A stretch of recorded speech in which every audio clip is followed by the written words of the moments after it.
nos visita el doctor Robert Núñez. Y Kiara, antes de arrancar esto, muchos dicen estoy con gripe, parece que estoy un poco constipado. Pero muchos ahora están con COVID también esta vez. Justamente, de verdad, ahí el otro día cuando yo también estaba un poco resfriada, me decía el doctor, tienen que cuidarse bastante porque los casos de COVID aumentaron muchísimo.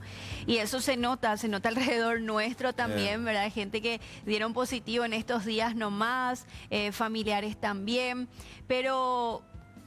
¿cómo cuidarnos, verdad? Bueno, ya sabemos cómo cuidarnos del COVID, ¿verdad? Pero ¿cómo cuidamos a nuestros chiquitos? Porque se viene este calor húmedo, que el polvo, que el viento, que un montón de cosas que muchas veces, a veces no sabemos si es un resfriado normal o influenza o COVID. Entonces hay que tener en cuenta todo, ¿verdad? ¿Cómo está, doctor? Buenas tardes a toda la audiencia también. Y bueno, un tema recurrente, pero siempre vigente, el tema de los cuadros respiratorios, ¿verdad? Y con este tema alérgico que principalmente se suele ausentar la fiebre. Hay una congestión nasal, el famoso tipo A, el tiznú, el chorro de nariz, a veces un poco de tos, generalmente dolor de garganta también, pero es ausencia de fiebre. Relacionado muchas veces por el uso del aire acondicionado, la no renovación del aire, pues el aire acondicionado hace circular uno mismo, ¿verdad? Y también tenemos los cambios bruscos de temperatura que están produciendo cuadros alérgicos. A los cuadros respiratorios que están siempre vigentes, podemos mencionar, como te dije, aquella vez COVID, influenza y otros cuadros respiratorios que están tan vigentes que más que nunca también se asocia muchas veces a fiebre. Muy difícil es diferenciar uno del otro, pero ahí en la presencia de la fiebre muchas veces nos puede ayudar un poco. Eso, vos hablas de la fiebre, doctor, y por ejemplo... muchas veces nos engripamos mal, dolor de cuerpo, mucha congestión, tos. Y como decís, no hay fiebre y es como que nos relajamos. ¿Está bien? ¿Está mal? Y realmente más en los chicos y en los adultos mayores, ya que está dirigido a todo tipo de audiencia en nuestro programa. La idea es justamente que la gente que tenga una persistencia de cuadros respiratorios, así de 1 o 2 días aproximadamente, tenga que consultar, ¿verdad? Nunca la consulta va a estar de más, siempre hay la excusa de que están llenos los hospitales, de que está todo desabastecido, pero nunca está de más la consulta. Podemos toparnos con tipos inclusive de cierto tipo de cuadros respiratorios con virus o bacterias atípicas, entonces nunca está de más consultar. A veces puede faltar la fiebre y eso no nos tiene que atajar para la consulta oportuna. Es una gripe estacional, un cuadro de COVID. Muchas veces no sabemos, doctor, qué es lo que está pasando porque ya lo normalizamos, parece, ¿eh? Y el COVID se llegó para quedarse, ya se quedó como en la influenza también como algo ya, una endemia, ¿verdad? No tiene los efectos que tenía antes porque por un lado tenemos el efecto de la inmunización, tanto por la vacuna como por el hecho de haber tenido COVID, pero va a repetirse constantemente. El tema de la vacunación anual va a ser una constante, así también como la de la influenza. Ciertas personas que tienen una defensa disminuida, los muy pequeños y los de mucha edad también tienen la predisposición a complicarse. Eso es lo que suele complicarse, a veces llevar a la muerte inclusive, pero sí siguen habiendo muchos cuadros respiratorios todavía. Doctor, se ve también mucho en esta época las recaídas y generalmente son más fuertes. ¿Cómo?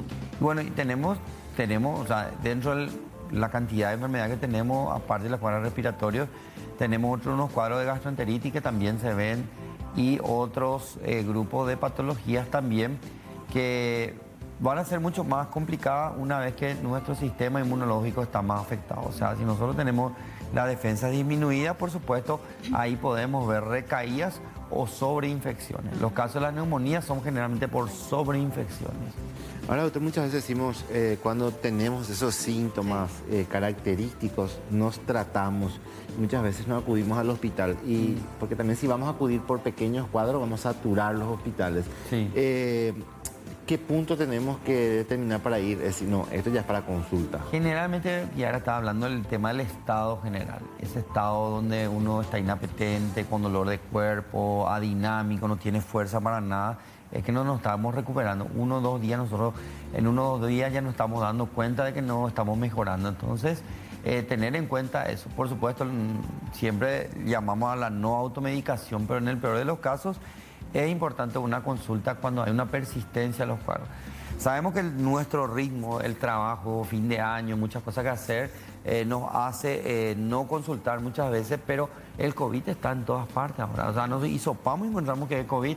A veces cuadros leves también son COVID.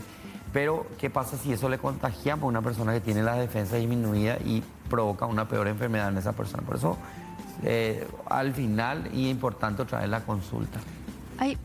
¿Hay formas, doctor, de evitar, por ejemplo, resfriarnos? El COVID sabemos que ahora nos relajamos un montón, ¿verdad? A veces ya ni las manos no nos lavamos, nos desligamos del alcohol muchas veces, pero podemos evitar, doctor, por lo menos el resfriado normal, ¿verdad? Y lo único que se sabe para evitar los cuadros respiratorios son las vacunas.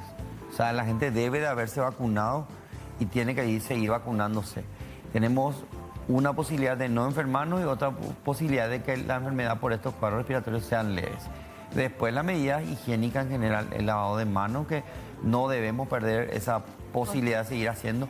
El uso de tapabocas no es algo tampoco cómico para la gente. Muchas veces nos reímos la gente que usa tapabocas, pero nosotros tenemos que saber medir nosotros mismos, cuidarnos a los demás o cuidarle a los demás. Entonces, el uso de tapabocas tampoco está de más. De hecho, algunos hospitales obligan a entrar sin tapabocas. No te dejan entrar sin tapabocas. Y también, doctor, el tema del golpe de aire, ¿verdad? Golpe de aire, el cambio brusco. Del cambio brusco. Hay gente que mantiene, no sé, están en 20, por ejemplo, 18 tiene el aire, después sale en ese calor. Se tapa y todo. Se tapa, con un frío de aquello y después... al Polo Norte nomás si quiere tener frío. Y después tener que salir y ese golpe, igual que saliendo y te subís en tu vehículo y pones el aire a todo dar, también te genera... También, realmente la gente está muy acostumbrada en tipo que si pone muy frío, estar en el calor le alivia, ¿verdad? Y no es tanto así.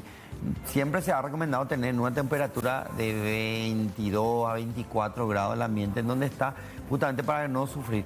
Muchos pueden no sufrir nada, otra gente sí, pues hay un cambio brusco en la fisiología de nuestros vasos sanguíneos, de nuestros órganos que están adaptándose a ese calor de alguna manera, y ese cambio brusco puede producir cierto tipo de choque, como dicen ustedes. Justamente eso te iba a... producir un estrés así en el cuerpo. Claro, eso te iba a consultar, doctor, porque hay gente que incluso se desvanece con ese cambio brusco que hay. Claro, porque imagínate que todo nuestro cuerpo hay vasos sanguíneos que están llevando sangre.